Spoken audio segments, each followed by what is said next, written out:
Assalamualaikum warahmatullahi wabarakatuh.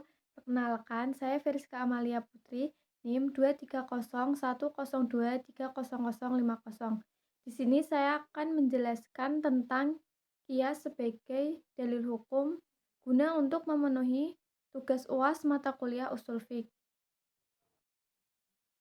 Apa sih yang dimaksud dengan kias itu? Kias secara etimologi berarti mengira-ngirakan atau menyamakan. Mengkiaskan berarti mengira-ngirakan atau menyamakan sesuatu terhadap sesuatu yang lain. Sedangkan secara terminologis, menurut ulama usul fiqh, kias adalah menyamakan sesuatu yang tidak ada nas hukumnya dengan sesuatu yang ada nas hukumnya karena adanya persamaan ilat hukum.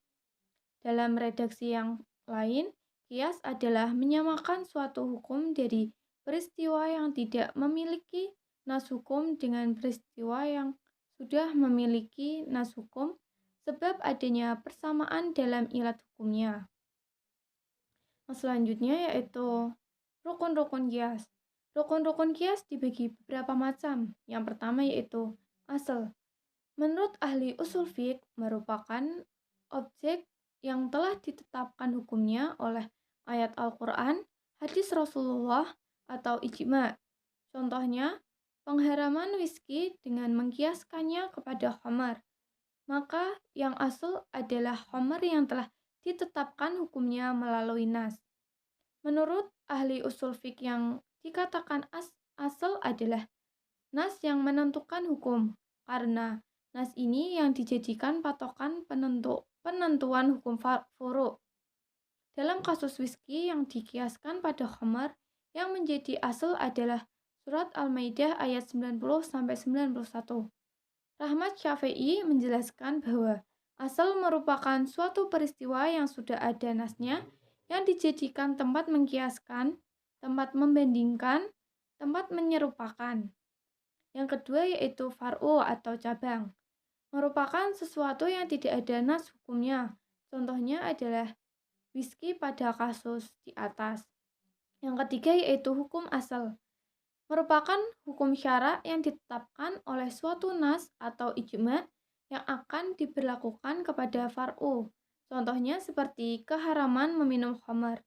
Yang keempat yaitu ilat, suatu sifat yang menjadi dasar persamaan antara hukum cabang dengan hukum pokok. Dalam kasus khamar di atas, ilatnya adalah memabukkan. Kemudian yang selanjutnya yaitu syarat kias. Syarat yang pertama yaitu hendaklah hukum asalnya tidak berubah-ubah atau belum dinasahkan, artinya hukum yang tetap berlaku. Yang kedua, asal serta hukumnya sudah ada ketentuannya menurut agama, artinya sudah ada menurut ketegasan Al-Quran dan hadis. Yang ketiga, hendaklah hukum yang berlaku pada asal berlaku pula pada kias, artinya hukum asal itu dapat diberlakukan pada kias. Yang keempat, tidak boleh hukum furu' terdahulu dari hukum asal, karena untuk menetapkan hukum berdasarkan kepada ilatnya. Yang kelima yaitu hendaklah sama ilat yang ada pada furu' dengan ilat yang ada pada asal. Yang keenam, hukum yang ada pada furu' hendaklah sama dengan hukum yang ada pada asal. Artinya, tidak boleh hukum furu' menyalahi hukum asal. Yang ketujuh, tiap-tiap ada ilat ada hukum dan tidak ada ilat tidak ada hukum. Artinya, ilat itu selalu ada. Yang kedelapan, tidak boleh ilat itu bertentangan menurut ketentuan-ketentuan agama. Artinya, tidak boleh menyalahi kitab dan sunnah. Yang terakhir yaitu macam-macam kias. Ulama usul fiqh diantaranya Al-Maidi dan Asy-Syaukani mengemukakan bahwa kias terbagi kepada beberapa segi, antara lain yang pertama, ditinjau dari kekuatan ilat yang terkandung dalam furu', yaitu ada kias aulawi, kias musawi, dan kias adna. Kias aulawi yaitu kias yang berlakunya hukum pada furu' lebih kuat dibandingkan pemberlakuan hukum pada asal karena kekuatan ilat pada furu'. Contohnya, mengkiaskan keharaman memukul orang tua dan berkata kasar terhadap orang tua dengan ilat menyakiti. Kias musawi yaitu kias yang berlakunya hukum pada furuk sama keadaannya dengan berlakunya hukum pada asal disebabkan kekuatan ilatnya sama.